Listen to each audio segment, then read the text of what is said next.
প্রিয় মুসলমান ভাইরা আমার, আল্লাহ রাব্বুল আলামিন কুরআনুল কারীমের ভিতরে 28 নম্বর সূরা আল কসসের 4 নম্বর আয়াত থেকে শুরু করেছেন। ফিরাউন যখন ক্ষমতায় ছিলেন, ফিরাউন যখন রাজপ্রাসাদের মালিক ছিলেন, যখন সমস্ত জনগণের অধিবাসী ছিলেন, ক্ষমতা যখন চালাতেন, তখন ফিরাউন ওই জমিনে 4টি ফ্যাসাদ সৃষ্টি করেছিল। সেটা আল্লাহ তাআলা কোরআনে রেকর্ড করে বলেছেন। সূরা কসসের 4 নম্বর আয়াতে আল্লাহ বলছেন, আল্লাহ তাআলা বললেন, ইন্না ফিরআউনা আলা ফিল আরদি ওয়া জাআলা আহলাহা শিয়া। ফিরাউন, প্রকৃত ঘটনা হচ্ছে এই যে ফিরাউন পৃথিবীতে বিদ্রোহ সৃষ্টি করেছিল, ফাসাদ সৃষ্টি করেছিল। ফিরাউনের নমুনা ছিল এইটা।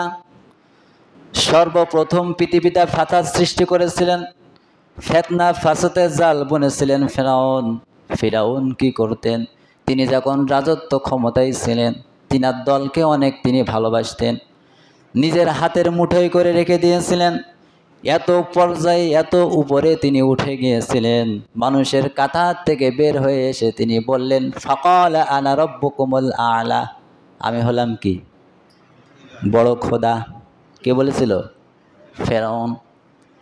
ক্ষমতার দাপটে, অহংকারের কারণে তিনি বলেছিলেন, ফাকালা আনা রাব্বুকুমুল আ'লা, আমি হলাম তোমাদের বড় প্রভু, খোদা।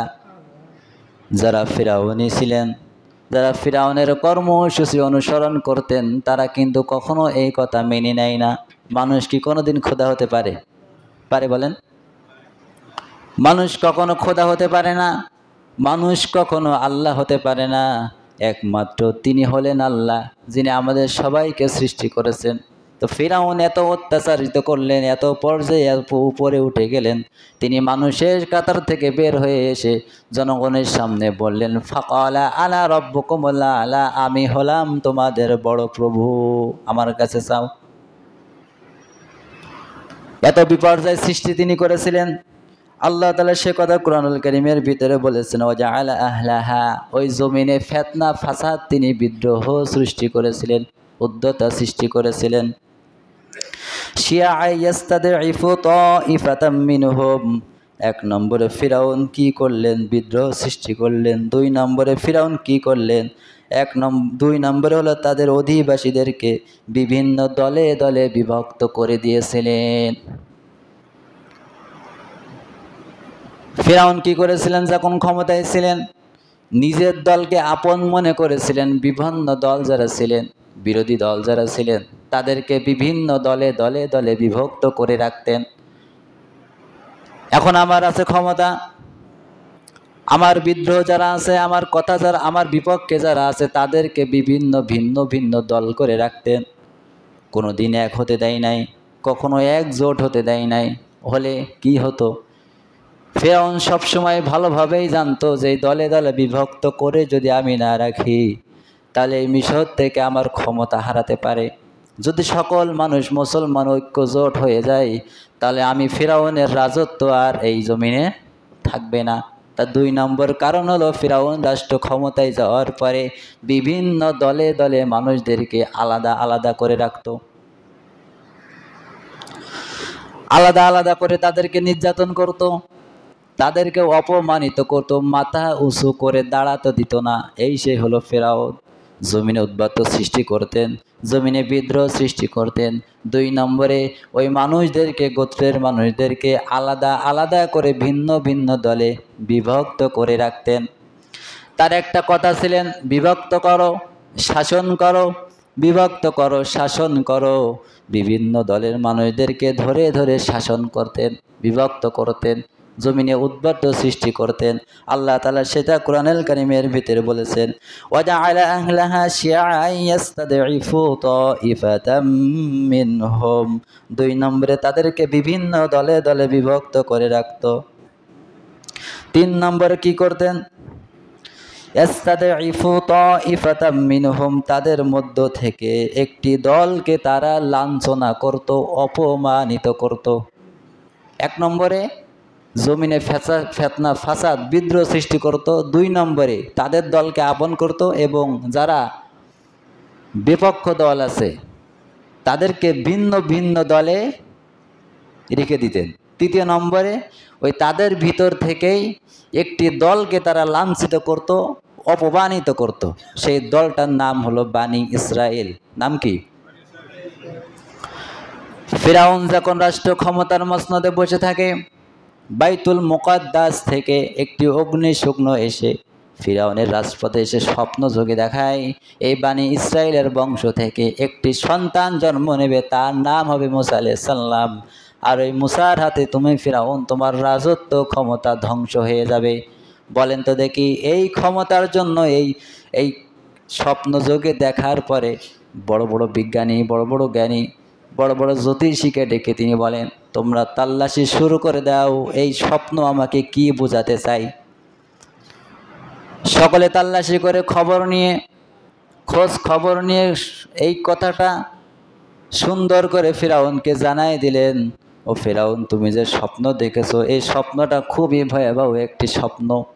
এই স্বপ্নটা খুবই ভয়াবহ একটি স্বপ্ন। তুমি যে স্বপ্ন দেখেছো এই স্বপ্নে বানি ইসরাইলের গোত্রের ভিতরে একটি শিশু সন্তান জন্ম নেবে, আর ওই শিশু সন্তানের নাম হবে মুসা আলাইহিস সালাম। আর ওই মুসার হাতে তুমি ফিরাউনের ক্ষমতা চলে যাবে। এটা যখন ফিরাউন শুনলেন, আচ্ছা বলেন ফিরাউনের চিন্তা বাড়লো না কমলো? আজকের সমাজে যারা ফিরাউন ছিল তারা কখনো জানতো না ছাত্রদের গণমিছিলে, বৈষম্য ছাত্র আন্দোলনের মিছিলে আমাদের এই ক্ষমতা হারিয়ে যাবে। ছাত্ররা যখন মিছিল শুরু করে দিলেন, তার বুকে একটাও মায়া লাগলে না, কত ছাত্র গুলি করে হত্যা করে দিলেন। এত ছাত্র হত্যা করলেন, বুকে কোনো মায়া লাগলে না। গণভবনের ভিতরে তল্লাশি করে দেখা যায় সেখানে মনে হয় 32 কি 31 আরো বেশি লাশ পাওয়া যাবে। শুনেছেন না? এত হত্যা তারা করেছেন।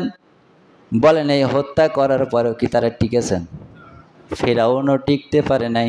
তো ফিরাউনের শাসনের নমুনা ছিল ক্ষমতায় থাকার কারণে মানুষকে হত্যা করা। আজকে সমাজে যারা ক্ষমতায় থাকার কারণে মানুষকে হত্যা করেছে তাদেরও কালচার ওই ফিরাউনের মতোই হয়েছে। সম্মানিত হাজিরিন, 3 নম্বরে আল্লাহ তাআলা বলছে ইস্তাদঈফু তাঈফাতাম মিনহুম ইউযাব্বিহু আবনাআহুম ওয়া ইস্তাহয়ু নিসাআহুম। 4th নম্বরে ফিরাউন ওই ফিতনা সৃষ্টি করার 4th নম্বর কারণ হলো ওই বানি ইসরাইলের ঘটনা যখন ফিরাউন শুনলো, সেনাবাহিনীদেরকে অর্ডার দিয়ে দিলেন, যাও সকল গোত্রে চলে যাও, বানি ইসরাইলে প্রবেশ করো। যদি সন্তান হয়, শিশু সন্তান যে মায়ের গর্ভ থেকে প্রস্রাব হবে, ছেলে সন্তান যদি হয় তাকে ধরে জবাই করে দিবা, আর মেয়ে হলে তাদেরকে বাঁচিয়ে দিবা, দাসী বানাবো। ফিরাউনের শাসনের নমুনা ছিলেন, যেই শিশু সন্তান মুসার হাতে আমার ক্ষমতা চলে যাবে, ছোট থেকে শিশু মারতে মারতে এসেছেন, তারপরেও কি ফিরাউন ক্ষমতায় টিকেছেন? বলেন টিকেছেন? কেননা ফিরাউন ছিলেন স্বৈরাচারী। ফিরাউন আল্লাহর কথা মানে নাই, নিজের মন গড়া আইন চালু করেছেন। ফিরাউন ক্ষমতায় থাকার কারণে ছোট ছোট মাসুম বাচ্চাদেরকে হত্যা করেছে, যে মাসুম বাচ্চার হাতে ক্ষমতা চলে যাবে বলে, বড় হয়ে যাবে। এজন্য আজকের সমাজে যারা হত্যা করলো ফিরাউনের মতো, দেখবেন ক্ষমতায় থাকতে পারে নাই কিন্তু অনেক মানুষকে হত্যা করে চলে গেছে। ফিরাউন 4 নম্বরে কি করলেন? মানুষদেরকে হত্যা করলেন। ছোট ছোট শিশু বাচ্চা, যদি ছেলে হয় তাকে হত্যা করলেন, আর যদি মেয়ে হয় তাদেরকে বাঁচিয়ে দিলেন। এভাবে মুসা আলাইহিস সালাম বড় হয়ে গেলেন। মুসা আলাইহিস সালাম জন্মগ্রহণ করলেন। জন্মগ্রহণ করার পরে মুসা আলাইহিস সালামের মা খুব চিন্তিত আছেন। মুসা আলাইহিস সালামের মা যখন চিন্তিত আছেন, আল্লাহ সুবহানাহু ওয়া তাআলা মুসা আলাইহিস সালামের মাকে একটি ইশারা জানিয়ে দিলেন। মুসা আলাইহিস সালামের মা যখন ভয় পেয়ে যায়, তখন আল্লাহ তাআলা কুরআনুল কারীমের আয়াত নাজিল করলেন। আল্লাহ তাআলা বলছেন, ওয়ালা তাখাফি ওয়ালা তাহজানি ইন্না রাদ্দুহু ইলাইকি ওয়া জাইলুহু মিনাল মুরসালিন। সূরা কসসের 7 নম্বর আয়াতের লাস্টে আছে আল্লাহ তাআলা বলছেন, হে মুসার মা, তুমি ভয় পেও না, তুমি চিন্তা করো না, তোমার এই কোলে শিশু মুসা আলাইহিস সালামকে ওই সাগরের পাড়ে তুমি ভাসিয়ে দাও, সাগরে ভাসিয়ে দাও। কিসে করে ভাসিয়ে দিয়েছিল? সিন্ধুকে, কাঠের একটি সিন্ধুকে। সিন্ধুকটা তৈরি করেছিলেন ও ফেরেশতা জিবরাইল আমিন।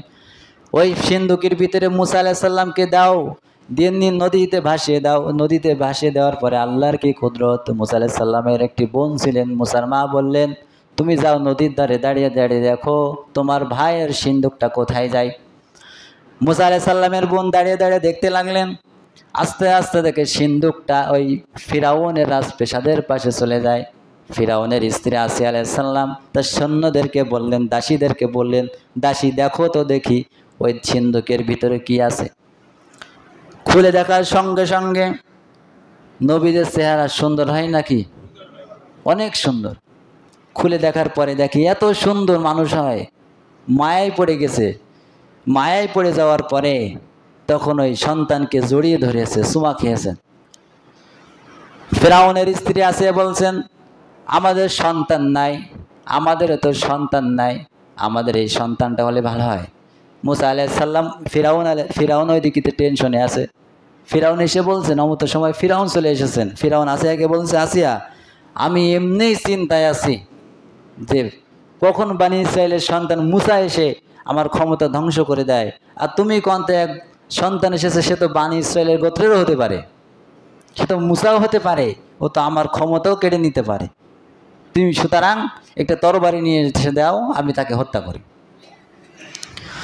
যখনই ফিরাউনের কথা বললেন, তখন ফিরাউনের স্ত্রী আসিয়া তাকে একটি কথা বললেন, সেটি আল্লাহ তাআলা কোরআনে রেকর্ড করে দিলেন। সূরা কসসের 9 নম্বরে আল্লাহ তাআলা বলছেন, ওয়াকালাত ইমরাআত ফিরআউনা কুররাতা আইনিল লি ওয়া লাকা লা তাকতুলুহু আসা আন ইয়ানফা'না আম নাত্তাখিযাহু ওয়ালাদা ওয়া হুম লা ইয়াশউরুন। আল্লাহ তাআলা বলছেন, ফিরাউনের স্ত্রী তাকে বলল, এ শিশুটি আমারও তোমার চোখ জোড়ানো হবে। বলেন সুবহানাল্লাহ। এই শিশু যে চেহারা, এই শিশুটি ফিরাউন তুমি হত্যা করো না, আমার কথা শোনো, আমাদেরও সন্তান নাই, এই শিশুটি আমার এবং তোমার দুইজনারই মন জোড়ানো একটি শিশু হবে। বলেন সুবহানাল্লাহ। যখন এখন বোর কথা না শুনলে হয় না। ফিরাউন স্ত্রীর কথা শুনেছেন, সন্তানকে রেখে দিলেন, আদর করলেন। আচ্ছা বলেন, শিশু সন্তান যদি রাখে কেউ, তাকে খাওয়ানো লাগে না? দুধ পান করানো লাগে।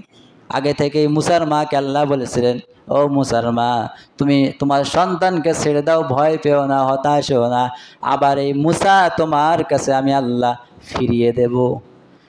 যখনই কিংবা মুসা আলাইহিস সালাম রাজপ্রাসাদে থাকলেন, ওইদিকে মুসা আলাইহিস সালামের বোন নদীর ধারে কিন্তু দেখতেছেন। যখনই কিংবা রাজপ্রাসাদের কাছে চলে এসেছেন, ফিরাউনের স্ত্রী আসিয়ার কোলে আছেন মুসা আলাইহিস সালাম। তখন ফিরাউন ঘোষণা দিয়ে দিলেন, আচ্ছা হ্যাঁ, আমাদেরও তো কোনো সন্তান নাই, মন জোড়ানো শীতলকারী সন্তান আমরা পেলাম, এখন ইনাকে তো খাবার দাবারের প্রয়োজন আছে। সৈন্যদেরকে অর্ডার করে দিলেন, যাও গোত্রে গোত্রে চলে যাও, যাও ধাত্রী পাও কিনা তোমরা দেখে এসো। অনেক ধাত্রীকে এখানে আনা হলো। ধাত্রীকে আনার পরে তাকে কোনো ধাত্রী, কোনো মায়ের, কোনো ধাত্রীর স্থনে মুখ দেন নাই, কেননা মুসা আলাইহিস সালাম নবী হবে, নবীর জন্য কোনো ধাত্রীর স্থনে মুখ রাখা আল্লাহ হারাম করেছেন। বলেন সুবহানাল্লাহ। তখন আস্তে আস্তে ওই যে মুসা আলাইহিস সালামের বোন নদীর ধারে দাঁড়িয়ে দাঁড়িয়ে দেখতেছিলেন। যখনই আস্তে আস্তে কুলিয়ে কুলিয়ে এসে ফিরাউনের রাজপ্রাসাদে এসে বসলেন।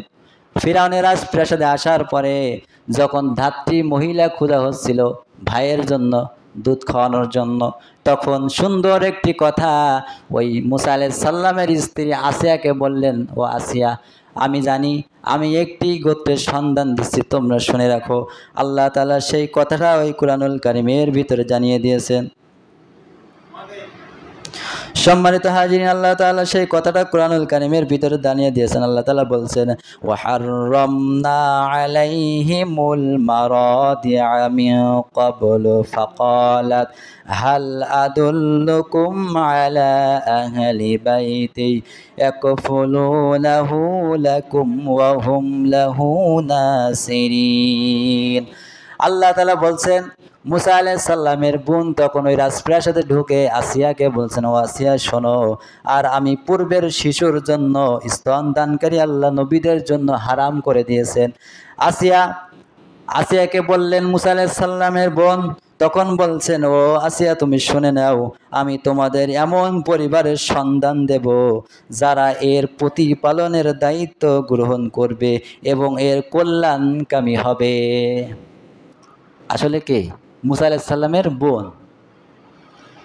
তখন বললেন, হ্যাঁ দাও, আমাকে সেই পরিবারের সন্ধান দাও যে পরিবার মুসা আলাইহিস সালামের দুধ পান করাবেন, এমন ধাত্রী আমাকে দেখিয়ে দাও। তখন মুসা আলাইহিস সালামের বোন দৌড়ে বাড়িতে চলে যায়, যে মাকে ডেকে এনেছে। মাকে ডেকে আনার পরে যখন মায়ের স্তন মুসা আলাইহিস সালামের মুখে দেয়, তখন সঙ্গে সঙ্গে মুসা আলাইহিস সালাম মায়ের দুধ পান করা শুরু করে। বলেন সুবহানাল্লাহ। ফিরাউন তখন বললেন, ও ধাত্রী মহিলা, তুমি কোথা থেকে এসেছিলে? কোনো ধাত্রীর স্তনে তো আমার এই সন্তান মুখ নেয় না। মুসা নাম তো তখন জানে না, এই শিশু সন্তান মুখ নেয় না, খায় না, তোমার স্থানে মুখ লাগিয়ে দুধ পান করছে, তুমি কত টাকা নেবে আমার সঙ্গে বলো। তুমি এখান থেকে বাড়ি যাওয়ারও দরকার নাই, আমার রাজপ্রাসাদে তুমি থাকবা এবং আমার রাজপ্রাসাদ থেকে টাকা যা লাগে তোমাকেও আমি দেবো। বলেন সুবহানাল্লাহ। বুঝলেন? মুসা আলাইহিস সালামকে রেখে দিলেন। মুসা আলাইহিস সালামকে রেখে দেওয়ার পরে সেখানে আস্তে আস্তে বড় হতে লাগলেন। মুসা আলাইহিস সালাম এক সময় বড় হয়ে গেলেন। বড় হয়ে যাওয়ার পরে একটি শহরের ভিতরে চলে গেলেন মুসা আলাইহিস সালাম। সেই শহরের ভিতরে যাওয়ার পরে দেখছে দুইজন একটি ঝগড়া করছে। একটি হলো মুসা আলাইহিস সালামের বংশধর বানু ইসরাইলের, আর একটি হলো ফিরাউনের, ওই সে কিপ্তি বংশ। ফিরাউনের বংশের নাম হলো কিপ্তি বংশ। ওই কিপ্তি বংশের লোক আর মুসা আলাইহিস সালামের বংশ হলো বানি ইসরাইল। এই দুইজন একটু ঝগড়া করছে। সঙ্গে সঙ্গে এই সময়ে শহরে বের হলেন মুসা আলাইহিস সালাম। শহরে বের হওয়ার পরে এই দুইজনের ঘটনা যখন শুনতে পারলেন, ওই দুইজনের ভিতরে মীমাংসা তৈরি করে দিতেন। মীমাংসা তৈরি করে দেওয়ার জন্য কথা বললেন, কিন্তু ইনারা ওই যে ফিরাউন তখন তো ক্ষমতায়, ছেলেবেলা খুব গা গরম আছে, কথা শোনে না। জানেন না, ক্ষমতা যদি থাকে একটু গা গরম থাকে না। মুসা আলাইহিস সালামকে মানে কোনো কথাই শুনলে না। এমতো অবস্থায় মুসা আলাইহিস সালাম খুব রাগী মানুষ ছিলেন। মুসা আলাইহিস সালাম ওই যে ফিরাউনের বংশের লোককে একটা থাপ্পড় মেরেছিলেন। তিনি কিন্তু এই গন্ডগোল, এই ঝগড়া, এই ফিতনা ফাসাদ থামানোর জন্য, মীমাংসা করার জন্য গিয়েছিলেন। কথা না শোনার কারণে একটি আঘাত করেছিলেন। তিনি জানতো না আমার আঘাতে তিনি মারা যাবেন। ফিরাউনের সে বংশের মানুষটা মারা গিয়েছিলেন। মারা যাওয়ার পরে ফিরাউনের কাছে খবর চলে এসেছে, তোমার বাড়িতে যে শিশু থাকে সে সন্তান তোমার গোত্রের মানুষকে চড় মেরে হত্যা করে দিয়েছে। যাওয়ার পরে সৈন্যদেরকে অর্ডার করে দিলেন, যাও ওকে তোমরা গ্রেফতার করে নিয়ে আসো। সেখান থেকে একটি ভালো মানুষ ওই গোত্র থেকে চলে গিয়েছিলেন, যে মুসা আলাইহিস সালামের কাছে যে বললেন, মুসা আলাইহিস সালাম তোমাকে এখনই ফিরাউনের বংশ তোমাকে ধ্বংস করে দেওয়ার জন্য গ্রেফতার করবে, তুমি এখান থেকে চলে যাও। তিনি ওখান থেকে চলে গেলেন কোথায়? মাদাইন শহরে। মাদাইন শহরে চলে যাওয়ার পরে একটি কুয়ার কাছে যেয়ে দেখেন অনেক মানুষ ছাগলকে পানি খাওয়াচ্ছেন, ভেড়াকে পানি খাওয়াচ্ছেন। সেখানে দুইটা মেয়ে আছে। দুইটা মেয়ে দেখে কলসি করে পানি তুলে নিয়ে যাচ্ছেন। মুসা আলাইহিস সালামের মায়া লেগে গেলেন। দুইটি মেয়ে কলসিতে পানি উঠাইতে কষ্ট হচ্ছে। মুসা আলাইহিস সালাম নিজে যে পানি উঠিয়ে কাকে তুলে দিলেন, যে চলে গেলেন। বাড়িতে যাওয়ার পরে তিনারা ছিলেন শুআয়ব আলাইহিস সালামের দুই মেয়ে। শুআয়ব আলাইহিস সালামের দুই মেয়ে বাড়িতে চলে যাওয়ার পরে শুআয়ব আলাইহিস সালাম বললেন, মা তোমরা তো অনেক দিন ধরে পানি আনতে যাও, কোনো দিন এত তাড়াতাড়ি আসো না, আজকে কেন এত সকাল সকাল বাড়িতে চলে আসলে? তখন তাদের দুই মেয়ে, শুআয়ব আলাইহিস সালামের দুই মেয়ে বাবাকে বললেন, বাবা আমাকে তো ওখান থেকে আসতে এত তাড়াতাড়ি কোনো দিনও হয় নাই, কিন্তু এক যুবক সেখানে আমাদের পানি তুলে দেওয়ার জন্য সহযোগিতা করেছে। আমাদের এই ছাগলগুলো পানি পান তাড়াতাড়ি করায় আমাদেরকে তাড়াতাড়ি বাড়ি ফেরানোর সুযোগ করে দিয়েছেন। শুআয়ব আলাইহিস সালাম বললেন, শুআয়ব আলাইহিস সালাম তখন বললেন, তোমরা আগামীকাল ওই শিশু, ওই সন্তানকে, ওই লোকটিকে, ওই মানুষকে আমার কাছে নিয়ে আসবা। দুই মেয়ের কথা শুনলেন। মুসা আলাইহিস সালামকে যখন বললেন, শুআয়ব আলাইহিস সালামের দুই মেয়ে মুসা আলাইহিস সালামকে এই কথা জানালেন যে আমার বাবা আপনাকে আমাদের বাড়িতে যেতে বলেছে। তখন শুআয়ব আলাইহিস সালামের দুই মেয়ে কথা বলার পরে মুসা আলাইহিস সালাম শুআয়ব আলাইহিস সালামের দুই মেয়ের সঙ্গে শুআয়ব আলাইহিস সালামের বাড়ির দিকে রওনা হলেন। শুআয়ব আলাইহিস সালামের দুই মেয়ে সামনের দিকে হাঁটছিলেন, মুসা আলাইহিস সালামের পিছন থেকে মহিলাদের দুই মেয়ের পিছনে পিছনে হাঁটছিলেন। হাঁটার কারণে মুসা আলাইহিস সালাম বললেন, ও মেয়েরা তোমরা দাঁড়াও, আমার সম্মুখে যেতে দাও, সামনে যেতে দাও, তারপরে তোমরা আমার পিছনে এসো। কারণ আল্লাহ তাআলা বলছেন, কুল্লিল মুমিনিনা ইয়াগুদ্দু মিন আবসারিহিম, ও নারীরা ও পুরুষরা তোমাদের চোখ দুটো হেফাজত করো, কোনো নারীদের দিকে মহিলাদের দিকে তোমরা খারাপ নজরে তাকিও না। এটা হলো পুরুষদের হলো পর্দা। চোখ দুইটা কি করবা? হেফাজত করবা, নিম্নগামী করবা, নিচের দিকে তাকাবা, কোনো পরপুরুষ কোনো মহিলাদের দিকে তোমরা তাকাবা না। তখন শুআয়ব আলাইহিস সালামের দুই মেয়ে বললেন, আপনি কি আমাদের বাড়ি চিনেন? তা আগে যে আপনি কি করবেন? মুসা আলাইহিস সালাম বললেন, ও মেয়েরা তোমরা আমার পিছন পিছনে আসো, আমাকে সামনে যেতে দাও, আমার সামনে বলবা যে ডানে যান বামে যান, ডানে যান বামে যান, এতটুকু কথা বললেই আমি তোমাদের বাড়িতে যেতে পারবো। বলেন সুবহানাল্লাহ। এত সুন্দর। বাড়িতে গেলেন, থাকলেন, এভাবে তিনি বড় হলেন। সে লাস্টে করে আপনার শুআয়ব আলাইহিস সালামের দুই মেয়ের বিবাহের প্রস্তাব হলেন। সেখান থেকে মুসা আলাইহিস সালাম অনেক বড় হলেন। বড় হয়ে যাওয়ার পরে যখন মুসার সৈন্য আর ফিরাউনের সৈন্য ঝামেলা বেঁধে যায়, ফিরাউন তো দাবি করেছিল আনা রব্বুকুমুল আলা, আমি হলাম বড় খোদা, আমি হলাম বড় খোদা, আমাকে রব বলো, আমাকে খোদা দাবি করো। সেখানে অনেক মানুষ খোদা দাবি করেছিল না। মুসা আলাইহিস সালামের পক্ষে যারা ছিল তারা এক আল্লাহর ইবাদত করেছিল, এক আল্লাহর গোলামি করেছিল।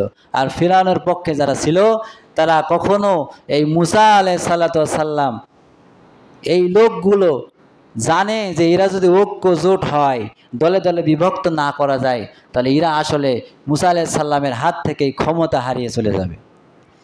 সম্মানিত হাজিরিন, এভাবে যুদ্ধ শুরু হয়ে গেলেন। মুসা আলাইহিস সালামকে তার দলবল সেনাবাহিনী ফিরাউন দলবল তাড়া করলেন। সামনে যে দেখে নদী, নদীর সামনে যে মুসা আলাইহিস সালামের লোকজন বললেন, ও মুসা এখন আমরা কোথায় যাব? এখন আমরা কি করব? সামনে তো নদী, আমরা পার হব কোথায়? ওই দিক থেকে ফিরাউনের সেনাবাহিনী আমাদেরকে আক্রমণ করার জন্য ভেগে ভেগে আসতেছে। তখন মুসা আলাইহিস সালাম বললেন, ভয় পেও না। কি বলছিলেন? ভয় পেও না, আমাদের সাথে আছে কে? সম্মানিত হাজির, এইভাবে রাস্তা তৈরি হয়ে গেলেন, 12টি রাস্তা। সেখান থেকে মুসা আলাইহিস সালাম রাস্তা পার হয়ে চলে গেলেন। ফিরাউন এসে বলছে, এ রাস্তা বানাইলো কে? এ রাস্তা কে বানালো? রাস্তা দিয়ে যখন যাই তখন আল্লাহ তাআলা সূরা ইয়াসিনের ভিতরে বলেছেন কুন ফায়াকুন। আল্লাহ বলছে আমি যখন বলি হও, সঙ্গে সঙ্গে হয়ে যায়। মুসা আলাইহিস সালামের দল যখন নদী পার হলেন তখন ফিরাউন এই সেনাবাহিনী নিয়ে যখন নদী থেকে পার হতে যায়, যখন মাঝ বরাবর গেছে আল্লাহ তাআলা বলছে কুন ফায়াকুন, সঙ্গে সঙ্গে নদী একাকার হয়ে ফিরাউনের দলবলকে ধ্বংস করে দিয়ে মুসা আলাইহিস সালামকে বিজয় দান করলেন। বলেন সুবহানাল্লাহ। আজকে তারা ক্ষমতার থাকার কারণে এই পৃথিবীর বুকে, বাংলাদেশের বুকে অনেক ছাত্রদেরকে গুলি করে হত্যা করে দিল। তারা কখনো ভাবে না এই ছাত্র ছাত্রীর আন্দোলনে আমাদের ক্ষমতা এখানে হারাতে হবে। ফিরাউন যেমন ছোট ছোট শিশু বাচ্চাকে হত্যা করে করে নীল নদে ভাসায় দিল, ওই নীল নদে আল্লাহ তাআলা ফিরাউনকে সুবানি খাওয়াইয়া কিন্তু মেরে দিয়েছিলেন। আজকের সমাজে ফিরাউন, ওই ফিরাউন আর এই ফিরাউনের কালচার কিন্তু হুবহু মিলে যায়।